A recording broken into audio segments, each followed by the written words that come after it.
Well, I guess we're live. The intro that was very anticlimactic. Connectivity issues. I can't do anything. Oh.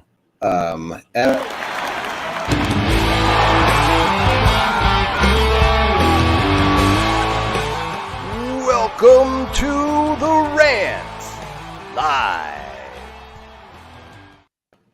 You know, my favorite part of this show is the high production value.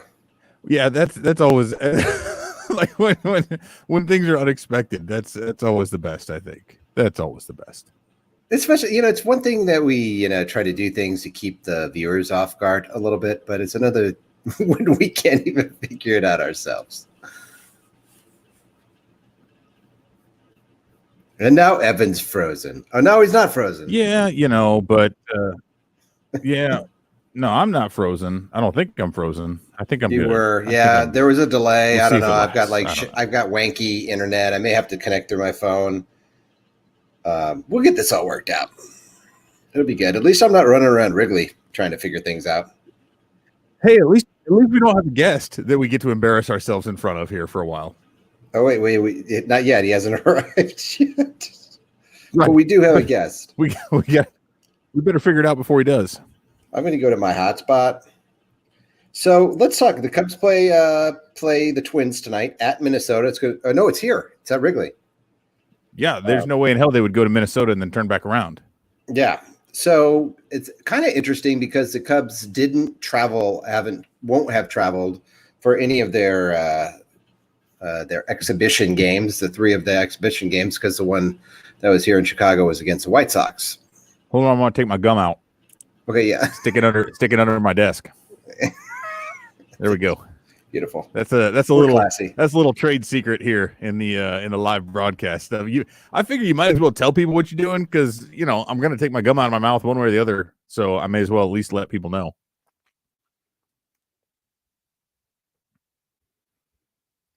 Cool. And now we're frozen, so it's great.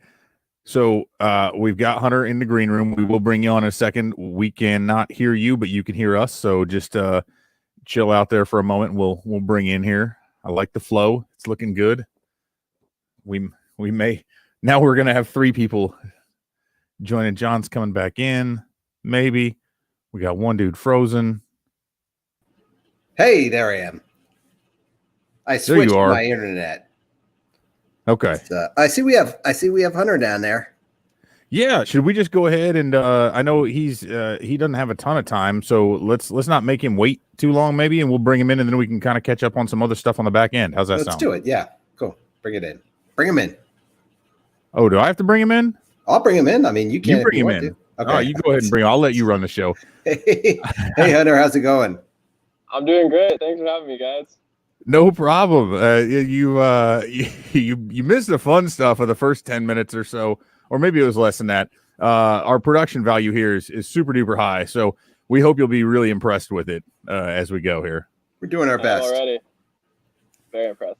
Yes. Awesome. Well, for everybody who's out there, so we've got Hunter Bigge joining us here, Cubs pitching prospect, and so I was super excited about it because. I know a lot of folks probably aren't as familiar with you yet, but I've been hearing some things and some really good things. And then as I was digging into it, I know you've got a pretty cool background. I think that is going to be really fun that a lot of people are going to enjoy quite a bit. I hope anyway. So I don't know, John, did you have anything to kick it off or do you want me to jump right into some things? Hunter, I was just wondering, you grew up in California, right? This is true. I'm in California right now, actually. All right, cool. So yeah. I'm just wondering, what was your first professional Major League Baseball game that you attended? Do you remember where it was and when? Ooh, I don't know if I remember the very first one, but my first memory is going to an A's game. And I remember I used to have even longer hair than I do now, and blonde, and went down to my shoulders. And Frank Thomas, slugger from back in the day, rubbed my head before one of his ABs and hit a home run. Hey, man, that makes you valuable. Of baseball. Yeah, absolutely. So I thought my hair was lucky after that. And so, did you grow up an A's fan or were you a Dodgers fan? I grew up a Giants fan. A Giants? Oh, I missed the mark on that one, huh? Yeah. Yeah, no worries. Yeah, I mean and you grew up in was it the Los Angeles area or the Northern California? Northern California, town Okay. called Los Gatos. It's about an hour south of San Francisco. Okay. Oh, cool. I lived in Cupertino for a few months and went to Foothills Community College. Yeah, I played football there a few times in high school. Nice.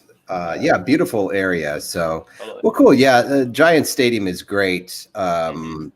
What a fantastic place. I unfortunately for you, I was at Game 4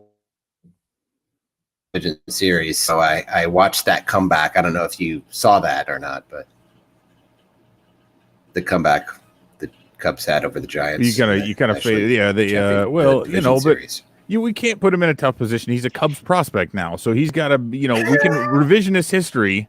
Giant fan, come on, man. I'm being mean. I'm a Cubs fan. Absolutely. There you go. Okay, that's it. I'm done. That's nice. No, well. So I was a little bit interested in this, right? Because, again, Northern California guy, and then you end up going to college and playing baseball at Harvard. So we're talking about coast to coast. Was there a little bit of a culture shock with that? What was that transition like, moving across the coast, and kind of, was that a whole different vibe? How did you adjust to that when you got to college? Yeah, way different vibe.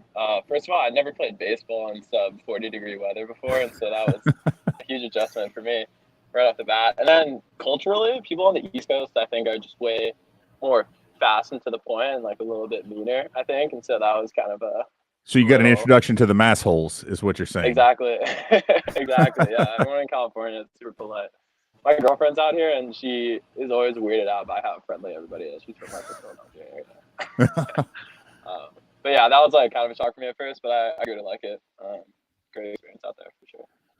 Well, no, so it's kind of an interesting deal, right? Because just the Ivy League in general is not necessarily known for turning out loads of high caliber professional athletes, right? It's not known for baseball very much. However, I know in the Cubs organization, now we got like 2 Johns, we got all kinds of people showing up. It's crazy.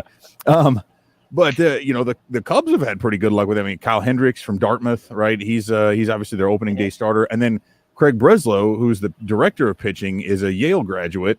And so I was wondering, have you had a chance to catch up with Breslow? I mean, is that one of those things? Is there a little bit of a connection there? Do you guys, is there a rivalry there because of the Ivy League thing, or is that sort of because there are actually so few guys coming out of that? Does that kind of create a kinship when you get into the next level? Yeah, I don't know. We haven't really talked much about the Harvard Yale thing, but I think there's probably more of a kinship than a rivalry at this point. I've had like a few meetings with him and think he's an awesome guy and great pitching coordinator right now. So that's been cool. He was at one of our game, like one of the Harvard Yale games, I think, where we came back from. We were down 9-1 in the 9th inning, and we ended up winning on like a walk-off home run or something. Nice. So I'm glad he was there to see that. But yeah, definitely more of a kinship, I'd say. So you guys chop it up a little bit too, because I know can you take that beyond the base? Because I know you were a physics major, right? Yeah. And Breslow was like molecular biology. It's some like, I don't know what it was. It's something this takes somebody smarter than me to figure out. But actually, I in more serious talk though, it was really interesting. We talked to this was a few weeks ago, right after the undrafted free agency period. So Scott Kobos is a guy who the Cubs drafted. He was a physics major, I believe, at Coastal Carolina, and he was talking to us about like his senior thesis was about, they took the TrackMan data and he was like trying to pull some stuff out and look at his own. Have you been able to use any of your expertise from that as because now that you're a pitcher, I mean, there's so much data that goes into that. Do you find that there's a little bit of bleed over between what you studied in school and what you've been able to apply as a professional pitcher now? Yeah. So on the Rapsodo front, I don't think anything I've specifically learned studying physics has helped me like analyze my mechanics and stuff. But I think just like the quantitative skills that like I've picked up on have been super helpful for just like understanding the amount of data that like we have access to now, and I feel pretty confident navigating that.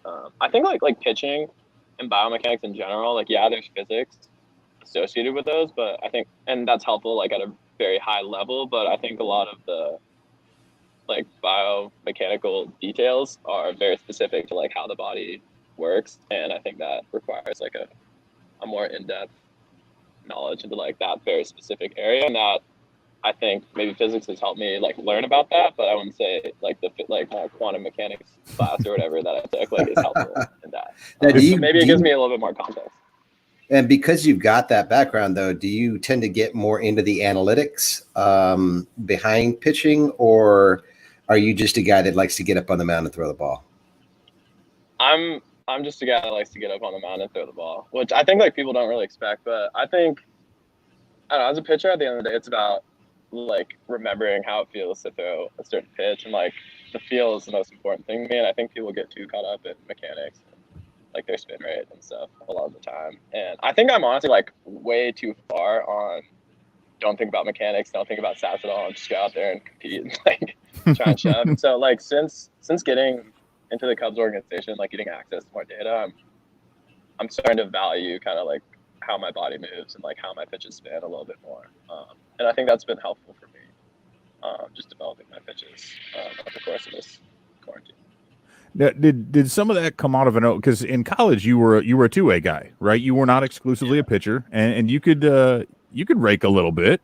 And so I don't, I think pitchers are, I don't want to say pitchers are weird, right? That's not fair, because then I'd be calling you weird, and I don't really want to do that. Pitchers are pretty weird.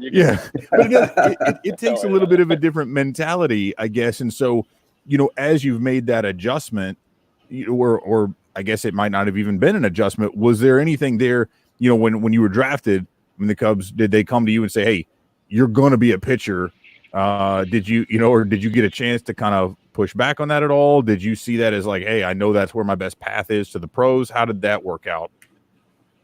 Yeah, for me, I mean, since I was recruited to Harvard just as a pitcher, and I didn't really pitch much my freshman year, and I wanted to play more, and so I told my summer ball coach that I was a two-way guy, and I hit over the summer the whole time. And I ended up getting a chance to get in the lineup my sophomore and junior year, which was super fun. But that was more me just wanting to play every day and just loving to play baseball. But I've always kind of known that pitching was going to be the thing that would take next level. So when the Cubs were like, yeah, we want you as a pitcher, I was like, yeah, it totally makes sense. I'm nice. Very bought into focusing only on that. Which has been nice to only focus on pitching, because I think when I was a two-way guy, I'd get up on the mound, I wouldn't really think much. I'd just try and throw it as hard as I could. That works sometimes. Which, hey, for you, I think that works. Yeah, when you're touching, when you're kissing triple digits, you can kind of get away with that a little bit, right? Yeah, I mean, wing it. Has that velocity always been there? I mean, were you throwing were you in the upper 90s, mid 90s when you were in high school as well, or is that something that took a while to develop? No, it developed honestly very recently. When I was in high school, I was probably 87 to 89 as a junior. I got hurt my senior year, so I didn't play at all. And then at Harvard, probably 90 my freshman year. Sophomore year, I touched 94 once. And then my junior year, I was a starter, and I would be 92, 94, touching 96. And when I got drafted and they moved me out of the pen, that's when I started throwing upper 90s, which was that all happened super quickly, and it was very fun. Is that a product of changing your mechanics, getting stronger, both, one or the other? So I don't know. I didn't get stronger. My mechanics got I think my mechanics got a lot better, but I don't know why they got better. Just watching, I wasn't really just woke up one day and it's oh, hey, 99. That's cool. I don't know. I started using my front leg more and as a blocker better, and I think I just started moving more efficiently. I honestly don't know exactly why that is. I think maybe just being able to focus only on pitching and not having to worry about taking 100 swings after throwing just allowed me to refine that a little bit more. Also, yeah, when I was at Harvard, I was also super stressed and taking hard classes. I wasn't sleeping enough. And I think just generally moving to professional baseball and being able to focus solely on pitching. I don't know. I think it made me move more efficiently. I can feel your pain there, because I went to Arizona State University, and it was the hard classes. That's what Arizona State's known for, right? Arizona State is known stressed as a rigorous academic institution. Yeah. Is that right? I was more stressed about trying to figure out what party to go to than I was about school. Yeah. But it's just a little different there. So what is that like? I mean, were there, can you remember the first time when you saw it hit 99 or when you hit 100 on the radar? Like, is that something that just kind of came out of the blue, or was that something, because sometimes we set goals for ourselves, and you're really pushing for that. And then sometimes, like you said, you sort of wake up one day and this, holy crap, like this was huge. Do you remember kind of hitting those bigger numbers, or was it, again, is that just kind of something that goes with the flow and you're like, same old, no big deal? No, I remember, the first time I like threw 99. I don't think I'd even thrown like 98 before that. But since I got dropped, I was like, each outing I would just throw progressively harder and harder. But yeah, definitely I was like, holy crap, this is insane. I was like, I don't know how I could do this. But yeah, it was super exciting for me. I don't know. And that was so that's I got my Eugene Emeralds hat on, right? And Yeah, so I know that was kind of your foray. I know you only had like what, 1 or 2 appearances at Mesa before moving up to Eugene to kind of finish out the short season. Yeah, I threw 1 inning in Mesa, and then I was on a flight to Eugene the next day. What was that experience like? Yeah. Like where you went down to Mesa, like what did they tell you? Did they say, hey, we just want to, like what was the whole transition to Eugene? Like what was that all like? Yeah, I mean, so I got drafted about a week later. I flew down to Arizona, got my physical, signed the contract, and then it was probably about 2 or 2.5 weeks of just like throwing and then building my arm up and like making sure that we were all ready to pitch in an actual game. I threw 1 live bullpen. And then 2 days later, threw in a game, and like I came off the mound. He's like, "Yeah, you're going to Eugene tomorrow." I was like, "Oh my gosh, that's crazy!" So I like packed my bags up and got on a flight to Eugene and took an Uber straight to the Eugene Emerald Stadium and like showed up. Was like, "Hey, I'm Hunter. Like I'll pitch here. Get out of my locker." And they're like, "Oh, okay, come on in." Yeah. He's like, "Hey, you're pitching in 2 days." And I was like, cool, sounds good." And Nice. yeah, it was. I had no idea what was going on, but like people were there to help me. Like every step of the way, and like I think they knew what I was supposed to do, so I was kind of along for the ride. Yeah, that's always good, But I like where this is going. Like the whole thing, I kind of dig the vibe, and you're living up to the whole California cool kind of a thing. Just like I'll just show up, and then I'll just wake up, roll out of bed, throw 99, and show up to this game. And however, I know so it's one thing when there are games to be played and when there are things to be done. However, as we know now, there is no minor league season. There's nothing going on for you to kind of continue your development in a more structured setting. So what have you been able to do, over these last few months now that we've kind of haven't had that structure? Have you been able to keep up with kind of a throwing regimen, or how's that working out for you right now? Yeah, so I'm probably texting my pitching coach every day, if not every 2 days. And they have me on a throwing program, and so I know like what throwing I'm doing every single day. And like I have some buddies in the area that will go down to the baseball field like around 5 p.m. each night and get our work in. And then I have like a little ragtag weight set up at my house so I'm able to lift, and honestly I'm able to like do I think everything I need to do to be progressing like as a pitcher. And so for me right now, it isn't too bad of a setup. I think the main thing I'm missing out on is just like being able to interact with coaches and like them watching me pitch. But like I'll send them video. I've been able to get off a Rapsodo a few times this off season. And yeah, I'm honestly like I have a schedule for myself, and I'm just trying to stick to it. And that's about all I can do right now is just trying to get a little bit better. It's been nice because also I've been able to work on my changeup a lot, which like I've been wanting to work on for the past 4 years. But like each season, the first game I pitch in, I'll spike it like 5 times in a row, and I'll be so, but like now it's nice. So like I don't really have to perform, and I can kind of invest in these longer term things that are going to benefit me down the line.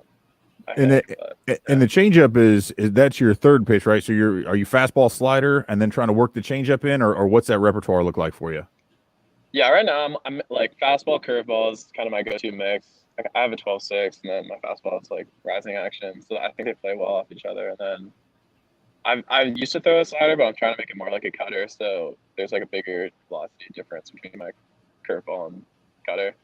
And so that's been actually going super well. And then the changeup is the pitch that like has always been on the back burner, but I've been investing in a lot right now, and it's been improving as well. So yeah. Nice. And so that's that kind of a 3 to 4 pitch mix, especially 4 if you really get the changeup working.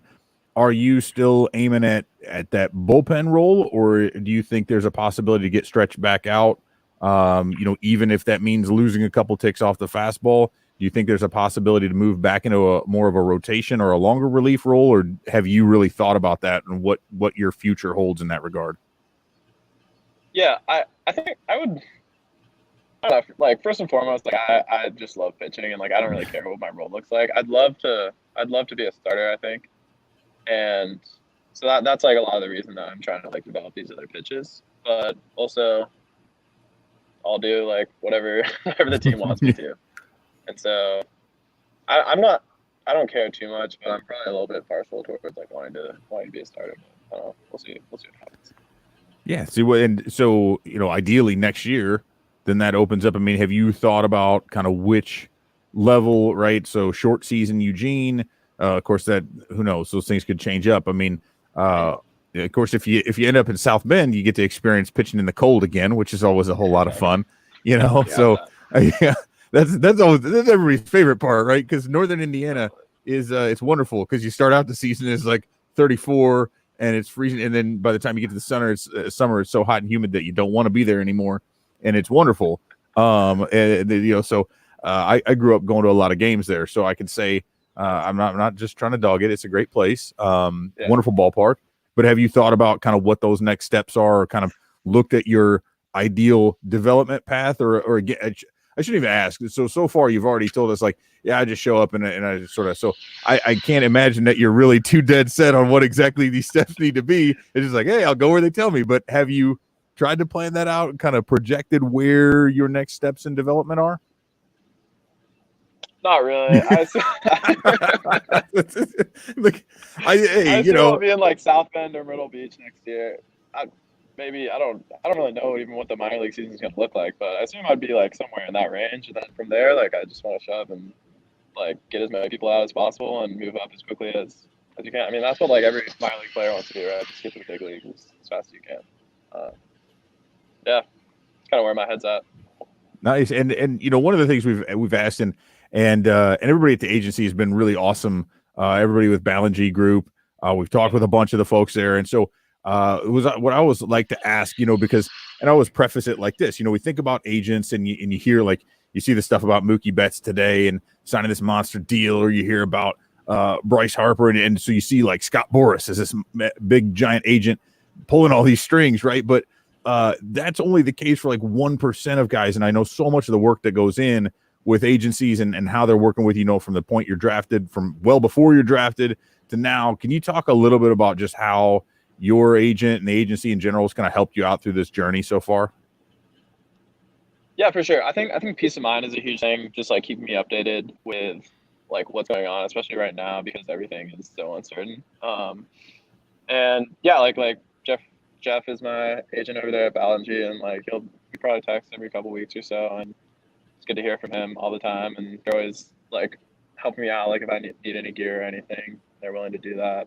They threw some events in, like for the 1 or 2 weeks that spring training was going on. We got to go down to the house, and like I got to meet other players that they represented, which was super cool. Talk to some of the analytic guys that work there, and just like about how the arbitration process works and like how deals are negotiated. So that's like another kind of cool thing that I've enjoyed about it. Is just they've been able to teach me more about like the business side of baseball, which is another thing that I want to learn more about in general.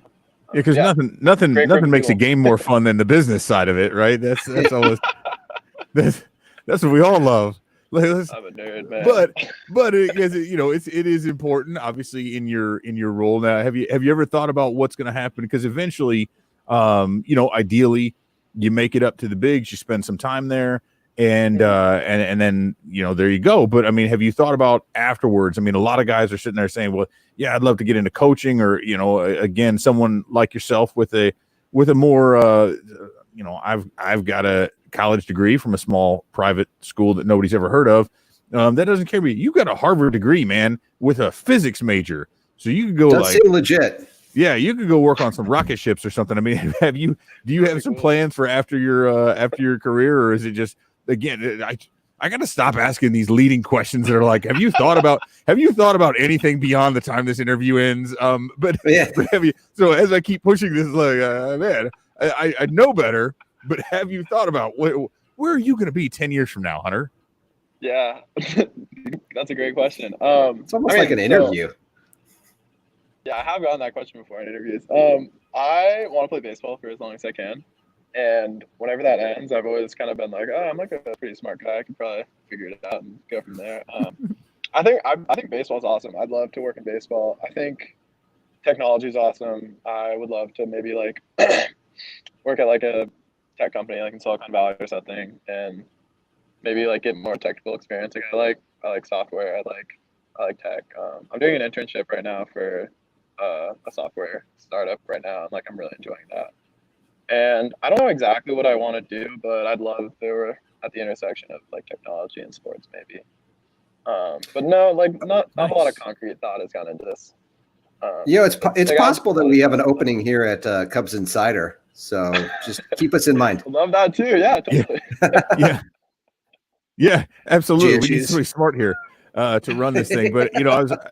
And I know we got to cut you loose here pretty soon, but I know one thing, and I was really interested in this. So a former Cubs prospect, Brett Jackson, who I actually saw him hit his first home run ever in Cincinnati, now works for this technology outfit that studies the impact. They do fluid dynamics, and so they study the impact of wind and weather on the flight path of baseballs. And they've actually got a contract with Marquee. And they've got weather stations set up around Wrigley Field this year to actually so that they know. And apparently the deals are set with the broadcast companies rather than the actual teams for whatever reason. But if they know enough, like you could say, oh, hey, the wind is, 7.5 miles an hour out of the north by northwest. And so we're going to move our right fielder over, by 3 feet with his original positioning. And they say it equates to like 20 more outs over the course of a season, which doesn't sound like a lot. It really is not based on how many, but anyway, it's very interesting. I thought that was cool. So maybe check that out. But my last question for you would be, so as a Harvard guy, and there's a tie-in with a movie there. So is a better nickname just to go really with the simple one and go Biggie Smalls, or is it better to go Goodwill Hunter? Ooh.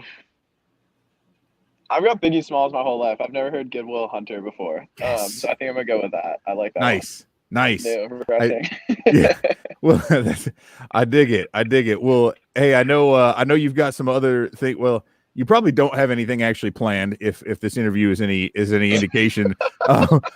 But I do want to thank you for taking some time for us today, man. This was a lot of fun, and I think I really enjoyed learning a little bit more about you, and I'm looking forward to getting the chance to actually see you out there and pitching again, because I think anytime you can see a dude out there running it up around 100 miles an hour and then throwing some nasty breaking stuff is always fun. So, just keep it up out there, man. Keep chopping it up, keep shoving, and hopefully we'll see you in action before too long. Yeah, 100%. Thank you guys for having me. This was a fun time. Hopefully I meet you guys in person sometime. Hey, that sounds good to me. We'll see what happens, and maybe not. Hey, maybe in South Bend, if we can find that week in the year. If you end up at South Bend, if we can find that 1 week where it's actually comfortable to be there between being too cold and too hot, we'll make it there. Otherwise, we'll hang out at the beach out there in Myrtle, one way or the other. Right on. Sounds good. Thanks. All right, man. Hey, take it easy, Hunter. Yep. Take care. See you, man. Dude, that was a bit like Cool. It's so good, and I love that. Again, it's just kind of a fun to see these guys' personality a little bit and to kind of pick their brains a little, kind of see those things. And for dude, he lives up to the California. He's the California kid, man. He lives up to it. He's just laid back and chill, and then he's out there just trying to steal your heart on the mound. Miss being in California. Yeah, dude, I love it out there. It is right. It's like 94 degrees and insanely humid. Like we've had some thunderstorms here, like throughout the night. And so what I hate about that, like you get, and I joke about that 1 week. Today we had like 5 minutes where it goes from being so it's super humid and then it storms. You're like, oh, for 5 minutes it's like it got 10 degrees cooler and it's nice and dry, and then it just gets humid again. So it's awesome. But But yeah, That happened here. Yeah, I got a little. It's a little sticky forgot. right now. You're back in the Midwest now. I'm in too, so- Chicago. That's Yeah. right. I forgot about that. No, like you're really in Chicago though, because I keep seeing the background. I'm like, oh, okay, whatever. I was like, no, you I know, actually. but I'm are in like Chicago. looking out the window at Eddy Street here, right off of Eddy and Southport, at Tommy's place. So I Yeah. think he's downstairs watching us. Tommy and my wife, the kids. My wife Smiler. Hey kids, how you doing? Yeah. Hey, watch me on TV from up here. But no, and I'll be up there in a few weeks. I think, and looking forward to it. We're actually, I was running a little bit late. We had to set up a bank account for my daughter because she's been doing this baking business and making some money to try to do. Nice. And so we're like, well, rather than do our own, and I'm like, and Gotta then make it the banker was a Cubs fan. And so, and my wife, and I'm kind of like, okay, we got to go. Come on, we got to roll. And my wife's like, oh yeah, oh, you're a Cubs fan. And then he's like, oh, are you guys Cubs fans? And I'm like, yeah, kind of, let's go. And my wife's like, no, he's got a show. And it's like, and John's frozen. So I'll just keep talking. It's cool.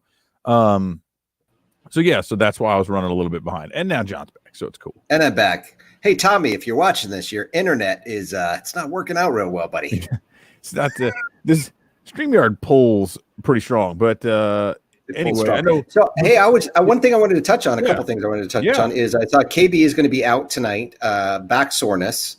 So evidently he caught that from Anthony Rizzo because that is contagious. Just the back COVID. The back vid. So now Chris Bryant has the back vid. And I don't know, did they have the lineup? Yeah, the lineup was out. I suppose I should probably amend that. Then who's taking his place? They just put Caratini up there or something, or I don't know. I don't know. It just says he's being held out for back soreness. Also says that, but it says that he could go if he needed to go. It's just kind of obviously with him sitting out for those exhibition game. Want him to be ready for opening day, and then Alec Mills is officially the Cubs' 5th starter. Which, I mean, we knew that. Yeah, I mean, he's piggybacking tonight, right? So yeah, I mean, I'm looking forward to seeing John Lester go. I'm more interested to see them play the Twins because I always feel like when you watch the Cubs and the White Sox, like I feel like there's this manufactured rivalry there. Like I get it, they're in the same city, and some people do believe there's a rivalry, but it's like, oh, this crosstown and blah blah blah, and it's foolish, and you get these idiots just back and forth, kind of trying to wave their little flags and whatever. So it's I'm interested to see them play the Twins. I mean, the Twins are supposed to be very good, and they get to hit against Homer Bailey. And I always like watching the Cubs get to hit against Homer Bailey. So that's always fun for me. And it's also fun for me to be on the show by myself. And so, either way, whatever works. But yeah, old Homer, 34 years old. And I thought he was older than that, honestly, because I feel like he was with the Reds forever. And if you remember, he signed that monster contract with them all the way back right before Jeff Samardzija was traded out, because you remember that. And Samardzija was like, I want the money that Homer Bailey just got. Everybody's like, that's the dumbest contract I've ever seen. Homer Bailey's not even that good. And he never lived up to it. But now he's on a 1-year deal.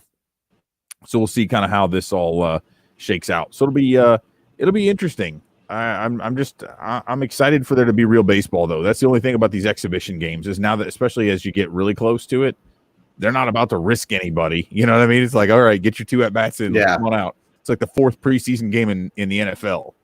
Playing these 3 games, you're like, oh, okay. You know what? After this, it gets real. Finally, I mean, we're 2 days away from the season. Yeah, I know. It is still so weird. God, like, I know, like a miracle. Well, and I know, the opening night stuff is tomorrow, and it's cool, but it'll take a while to get to where watching these games in empty ballparks is going to feel legitimate, because that, to me, like, that's the thing right now that keeps telling me that this isn't real, is at the ballpark, but the ballpark's still going to be empty even when we get games. Although there will be advertising in the bleacher seats at Wrigley Field, so at least there's that. So all the bleachers will not be empty. And while I have said I do not object to selling advertising there in and of itself, like the principle of it, I don't disagree with. But it does upset me a little bit that like you couldn't even bother to sell cardboard cutouts of like to have fans there, but you'll put advertising out in the seats. You know what I mean? Like that was more my thing. Like you could easily have sold some cardboard cutouts. I'm assuming it's an economic issue, right? Where they're it probably making absolutely more is. money from the advertisements than they would make. And to be honest with you, honestly, what they should do is they shouldn't charge fans. If you're a season ticket holder, they should put your cutout in the seat. That's it. Yeah, and I'm not saying it's an either or thing. I'm saying if you're going to let advertisers put their stuff out there for pro, let me put my face out. Like, offer me the opportunity. I agree. And you don't need to have 40,000 people do it, but say, hey, it's we're going to do 5,000 or 1,000 or whatever, and then we're going to donate that money somewhere. It's not like I'm keeping a receipt and seeing where you donated it. So do whatever with my money, whatever the hell you want. But no, and it's something. You got to cover that stuff up if it looks all empty, and maybe it even looks less empty as a result. I don't know. It takes something away, but it's. I don't mind the cutouts that I've seen have been somewhat kind of it adds to it. Like I said, first of all, let's just acknowledge that the things we say on this show do come true, and so that's true. We're going to say that the Cubs are going to allow fans to put up pictures of themselves in their seats for free, just because that just makes sense. And so when that happens, I just want everyone to know we've got it recorded. This is being recorded. Things that we say on this show come true. Heard it here first. I just want to get in on the app where I can boo people and boo Ryan Braun. They got that, but they got the app where you can like put your, although here's my thing. And here's the problem with having an app where fans can react to stuff that's going on in the game is if you notice, depending on Twitter. Yeah, but depending on where you're watching the game, there's a significant delay between the broadcast and what's actually happening. You know what I mean? Like the marquee app is like 10 or 15 seconds behind. So I'm watching something. I'm like, wait a minute. Mark Gonzalez just tweeted somebody hit oh, there it is. So I'm like, oh, okay. And so I don't know that the fan reaction is like, yeah, I'm cheering that, I'm cheering this ball 4. And then by the time I watched it, that guy just got thrown out trying to steal second base. So, we'll see how that works out. And this is man, again, I'm glad we managed to make it through an entire interview. This is wild today. I'm intentionally just being silent and moving slowly like John right now. No, but I'm still here. But if here we go. We're gonna get John back for the 15th time. I'm back. You get like I had to get off the internet and go on my phone. You have like 2 minutes at a time. I got to talk to the landlord here. Yeah, he's a real ball lick. I got to talk to the guy who does the internet here. Yeah, got to talk to a guy about a thing. What I wondered though is, and I was noticing this a while back, is I was like, man, our internet feels really crappy lately. And I wondered, but I was like, wait a minute, it's because when I'm home during the day, like everybody's home during the day. So like AT&T is the primary, server in this area, service provider. But I'm like, everybody's home pulling off their internet from 8 to 5 when normally they'd all be at work. True. So I'm like, I wonder how many more people go to work. How much more of a load there is on that, because I got my kids and they're like each on a computer and a tablet and a video game, or like 3 things at once. I'm like, hey, could you guys maybe not have like streaming a movie and listening to music and playing a video game at the same damn time when I'm trying to actually do work? Yeah, I just want my work internet to not black out every 30 seconds. Like that would be cool while I'm on a webinar if you could just not. But are you still working from home? Yeah, I still am, because I was supposed to have gone back to the office on Monday, and my boss was like, so there's like 12 cars in the parking lot and there's only 4 people on our entire floor. So the whole point of being in the office is so that you can actually like collaborate with other people in an office. But when there's nobody there to collaborate, there's no point to be there. So they were like, just stay home. Like, okay, cool. That makes sense. Probability that anything happens with Comcast within the week? No, I don't think there is any probability. Sorry. I don't think, man, if it doesn't get done, if it ain't done today, like if they had something done. That's my thing. It should have been like, maybe some 11th hour stuff, but I don't know. I don't think it's if it's happening. not done, because they'd be making announcements and setting off fireworks and doing all sorts of stuff to blow it up, right? They're not trying to delay it for any purpose at all. I wouldn't think so. I just think the Cubs are gravely mistaken in their approach. I think Tom Ricketts is making Marquee Network is a mess. I think their coverage is a mess. I think, in game, whatever, it's Lynn and JD, those guys are pros. But I just think that if you watch Marquee, now, there's nothing on there. I mean, it's still all old games, and there's baseball being played. There's no idea. You have no idea when there's going to be like anything live of interest whatsoever. Their app is really, really chunky and junky. It just doesn't work well. The guide doesn't work well. I mean, they don't have a contract. I just feels like this is just has gone about as wrong as it possibly could have. Yeah, and what's funny, I tweeted something the other day, and I was like, "Hey, here we are." I think it's on Monday, even, maybe it's Sunday, I don't know, but I was like, "We're, the opening day is on Friday. They still don't have a deal with Comcast." I had all these people like replying to me, like, "Well, you should switch." I'm like, "No, I'm not saying I have Comcast. I'm making a statement about this. Like, I have DirecTV. I've had Marquee from the time it started. You know what I mean?" I was like, and this is one of those again. And there's certain times when I want to be like, "Do you know who I am?" And not like I'm some big, but like I've literally written like 50 articles about Marquee and its carriage. Like, yeah, you do not need to mansplain to me how this works. You understand it probably a little bit better than most people do, I would say. I would say so, and that's kind of my thing. Is it's funny because it's like when being told on Facebook, like, "You're not a real Cubs fan." I'm like, "Yeah, you're right. Yeah, I'm totally. That's exactly you." Totally right. I'm just in it for the money, actually. But it's one of these things where now I could see, Crane Kenny wanting to hold it because they've done this stuff before, right? And I've even reached out to them and asked, like, "Hey, is there anything on this?" And then I'm trying to remember what was the announcement I had reached out to them about to say, "Hey, there were some reports that this was going to be happening. Have you heard anything?" "Oh no, you'd have to reach out to." Oh no, that's what it was. It was about when the Sox, had said they wanted to have some fans, and the city had said, maybe up to 20%. That I'd reached out to the Cubs to say, "Hey, do you have a statement on this?" Because there's some reports the Sox are going to be doing it, and I assume same city that you guys want. They're like, "Oh no," and then the very next day, Crane Kenny goes on 670 The Score, and it's like, "Yeah, we expect to have fans at some point, and the rooftops are going to be open." So I'm like.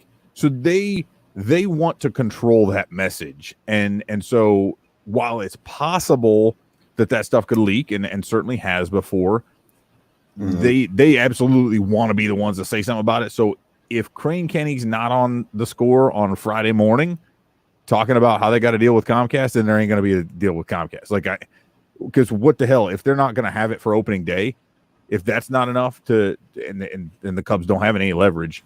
But if there's no leverage for them to get something done on Friday, it's gone. Like, why would Comcast? Well, I think the Cubs are making the mistake of thinking that Comcast subscribers are going to cancel their service because the Comcast is not carrying Marquee.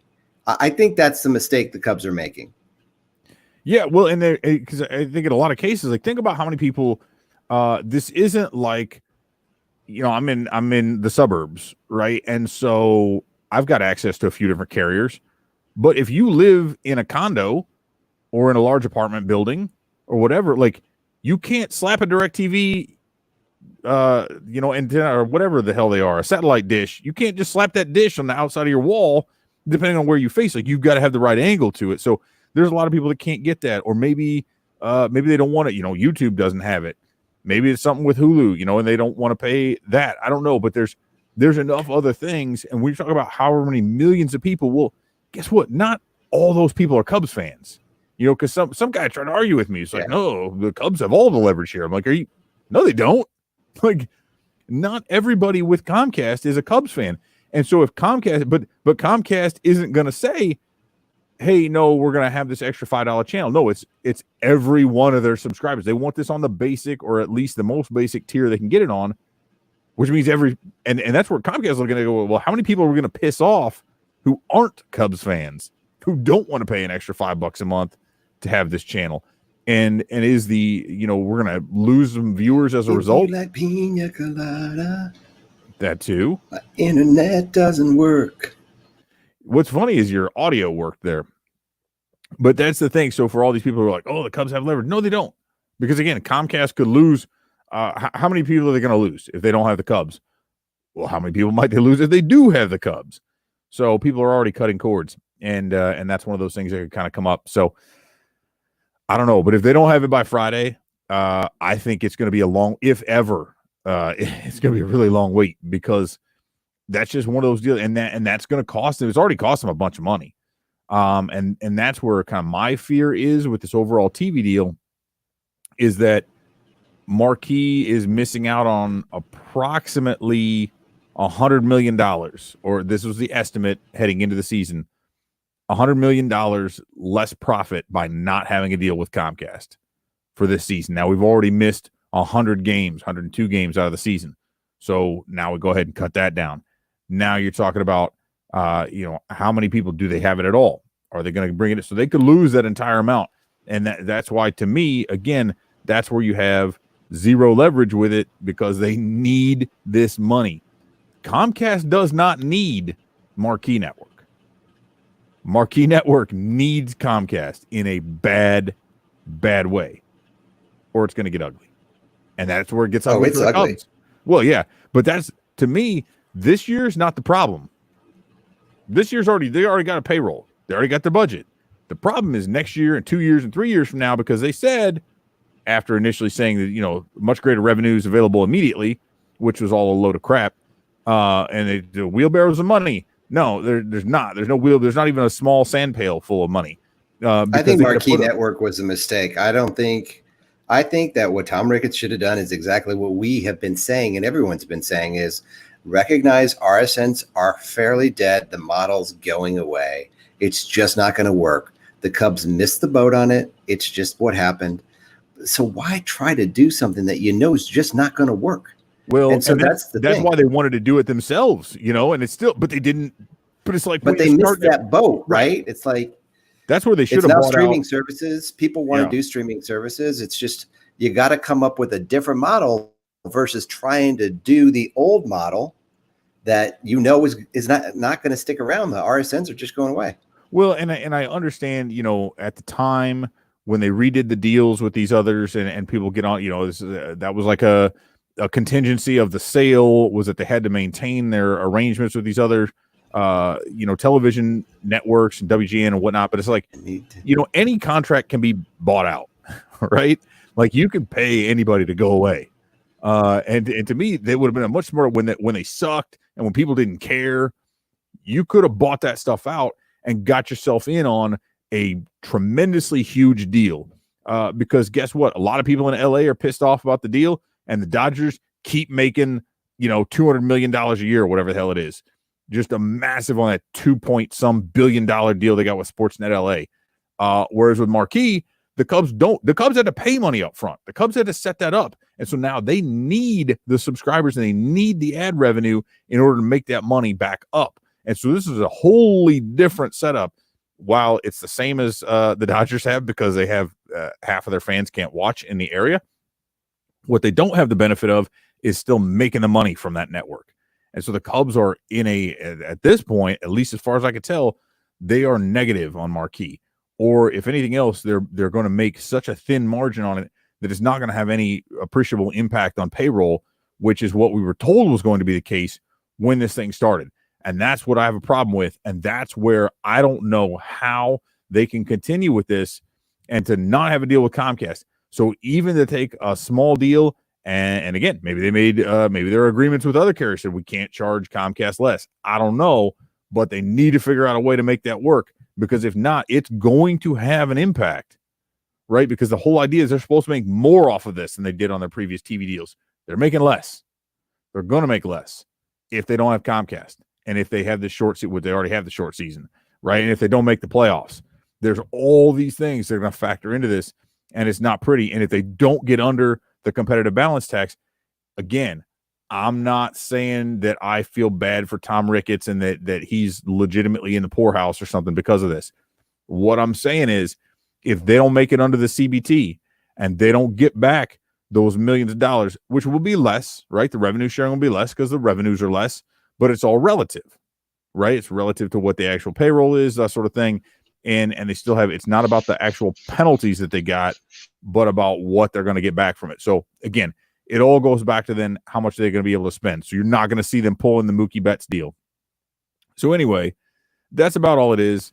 I don't think we need to. I think we need to stop terrorizing our fans with this right now for both readers or both listeners. Maybe you're a reader too, who are still on there. So I think maybe we just maybe trying to like cut bait on this episode. And John was in for like 5 seconds. Kill it. Frozen again. There he is. Kill All right. it. Hey, everybody, take care. Enjoy the Cubs' final game here of the fake season before we move on to the weird season. And we'll see you guys back here on Friday before opening day. At which point, hopefully, the hamster will be back on his wheel, powering Tommy's internet, and John can actually join us for more than 30 seconds at a time. And I like it. This is the first time that I wasn't the one causing the internet problem, so it's awesome. I'm happy with that. See you later, folks. Maybe we'll make this thing go. I'm gonna hit the outro and get the hell out of this place. Do it. Get out of here.